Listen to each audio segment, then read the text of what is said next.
Hi, everyone. Welcome back to the Travel Coach Network podcast. It is I, Sahara Rose DeVore, the founder of the Travel Coach Network and the creator and instructor of the Travel Coach Certification Program.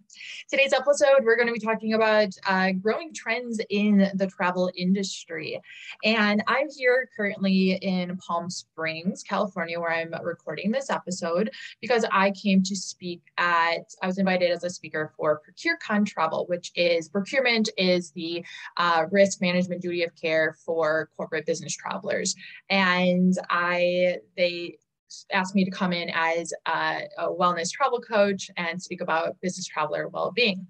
So there were some really important topics that I see over and over and over again in the travel industry. I go to a lot of big events, including the Global Business Travel Association, which is like a several thousand person event. Every year, I'm also on that organization's risk management committee.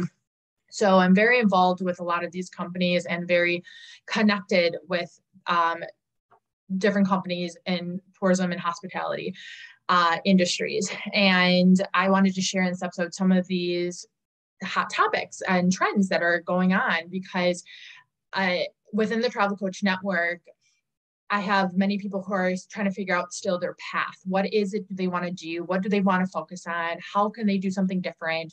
What other opportunities are there? Because when we think about it, the past few years, despite how terrible the pandemic was on a lot of things, it also it gave the travel industry and companies a big reset, and it allowed them the time and the opportunity to rethink their approach to how they provide experiences, how they market their companies, how they serve people, what they provide people with. And also as human beings, it gave us all time to reevaluate our life, our values, our needs, what's important to us, what we care about, what we don't care about. And that's why we see things like, or we hear about things like the Great Resignation, where companies are struggling to get people back into the workplace. And are we surprised? And the answer is, I'm not surprised because, and I talk to companies about this all the time, and I did this week too, where long before the pandemic even happened, when I was just a backpacker roaming around the world aimlessly, I met so many people who talked about how they quit their 9-to-5 job and now they're traveling. Or I read online in online forum groups, travel groups, people who quit the corporate job to travel the world, or they envied others and asked others, how did you do that? How did you get to that stage where you're able to do that? And with that growing trend, I was like, well, why are companies not paying attention to the value that travel has on people's lives? And that's now what we're seeing. That was over across a whole decade. Now, the past couple of years during the pandemic, it shined a light on that. So now we're seeing things like work flexibility, remote work, people who never thought they would have this freedom-based lifestyle like they envied and saw on TikTok or saw on Instagram. There wasn't TikTok years ago, but they envied on Instagram and on Facebook, and they never thought it'd be for them, are now provided that opportunity to do so. And then companies are realizing that, hey, like we're struggling to get people back into the workplace. How can we attract them? How do we create policies that are like programs that attract valuable talent?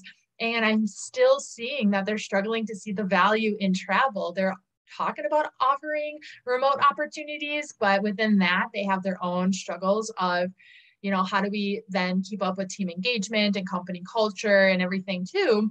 But when we take a look at travel itself, travel is the foundation for so much of that, for our well-being, for our company culture, for our team engagement.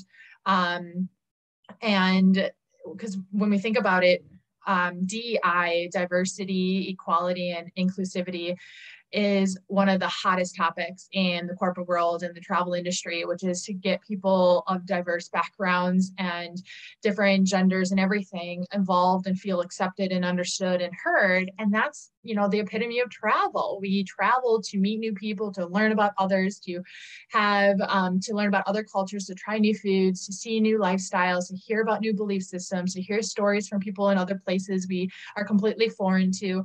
That's all about DEI.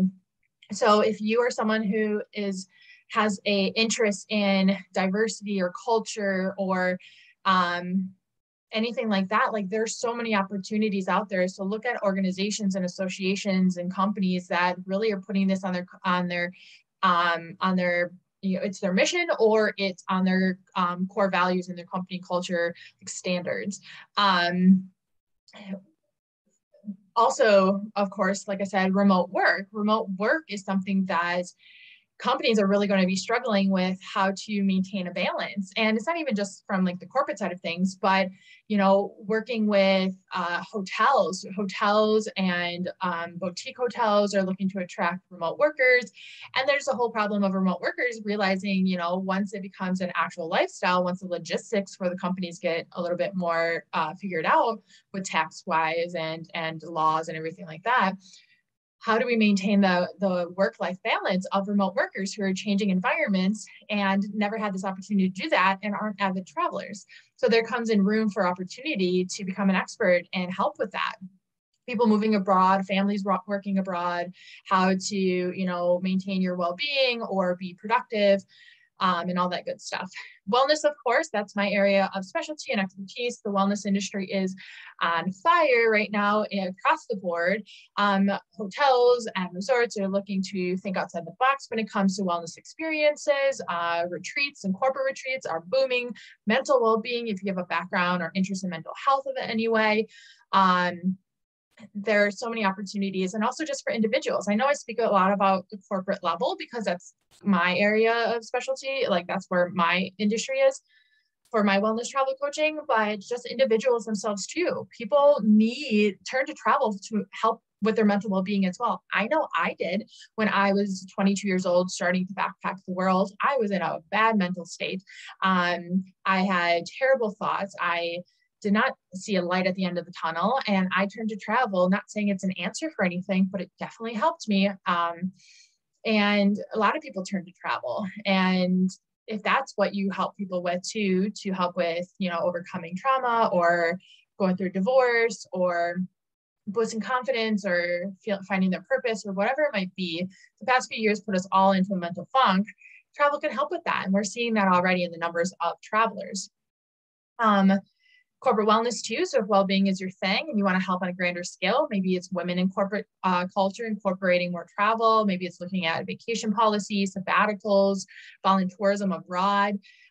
Companies are looking to get people involved, and people are looking for that. People want to feel like they're making an impact on the world in some way. So volunteer opportunities. So maybe, there's so many things you can do with building a company or a business or being the expert in that area, but it depends on you figuring out like what is it that you're interested in.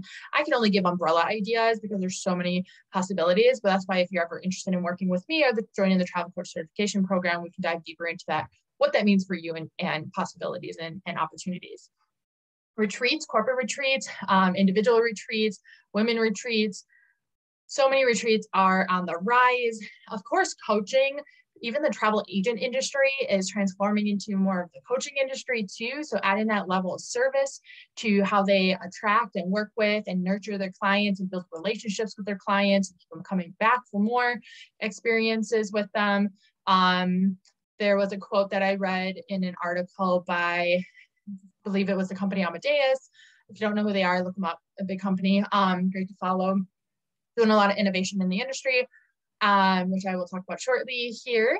And they were talking about how like the travel consultant, that was a resource they put out there, travel consultant of the future. And they talked about how like travel consultants or any travel professional is wearing many hats now and moving forward. So they quote, I'm not directly quoting them, so I don't have the quote in front of me, but I know they said something along the lines of the travel consultant now has to wear many hats, and such as be a travel expert, a planner, a lifestyle guru, a shoulder to lean on, and so on. So the industry is just really transforming away from transactional experience or transactional, connections with clients to more of a human approach, that real personalization we've been hearing about so much over the years, but nothing really was making many changes in that. And lastly on my list, I have technology. Technology as well. Travel and technology, travel and data is growing tremendously. New apps and startups, making booking and planning processes more seamless. So if you're someone who is interested in, creating digital products or streamlining a service or partnering with companies who have booking platforms, and whether it's adding that coaching aspect to it, that's something that I really strive for in the Travel Coach Network, to open more doors and opportunities so that eventually there are accessible travel coaches through the Travel Coach Network in every corporation, and for their corporate wellness programs and their vacation policies and their planning. Business travelers and their well-being and their mental health as well. So there's so many opportunities out there. Lastly, another growing trend is from the medical industry.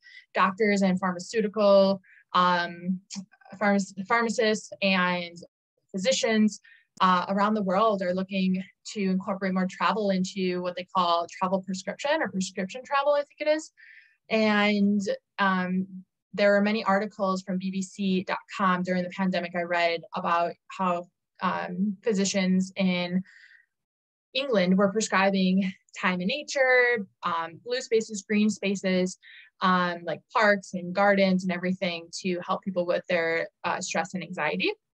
So there's so many trends out there and happening, and a trend isn't just a trend. It means like things are going somewhere and things are changing.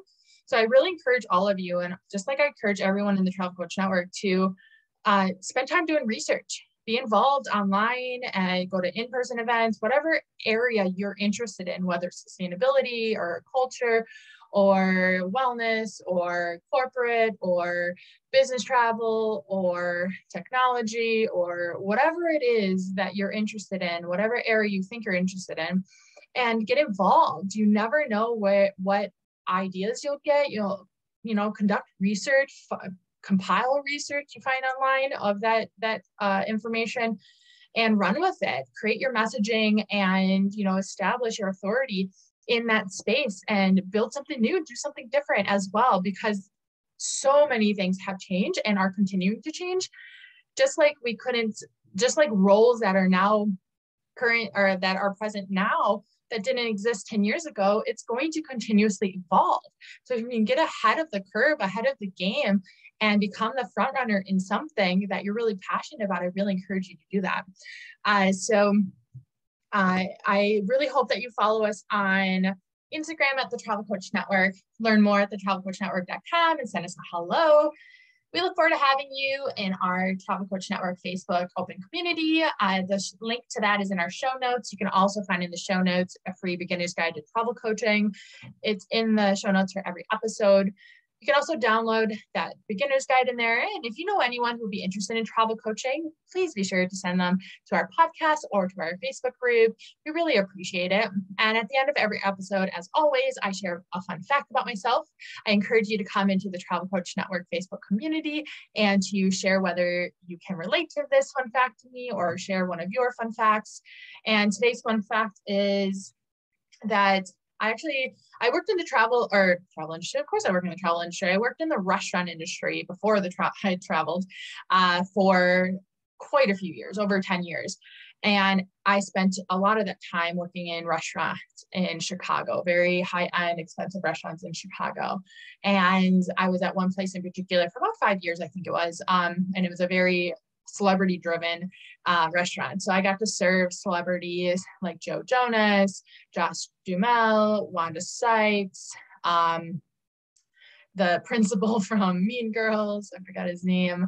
And then I also saw so many other celebrities that I didn't serve, but like Zac Efron and Chelsea Handler and tons of celebrities and athletes. It was a popular place. So that was a really fun time. So again, come to the Facebook group and let me know who's your favorite celebrity you met, or if you worked at a popular place too like that. And until next time, my fellow wanderers, bye for now.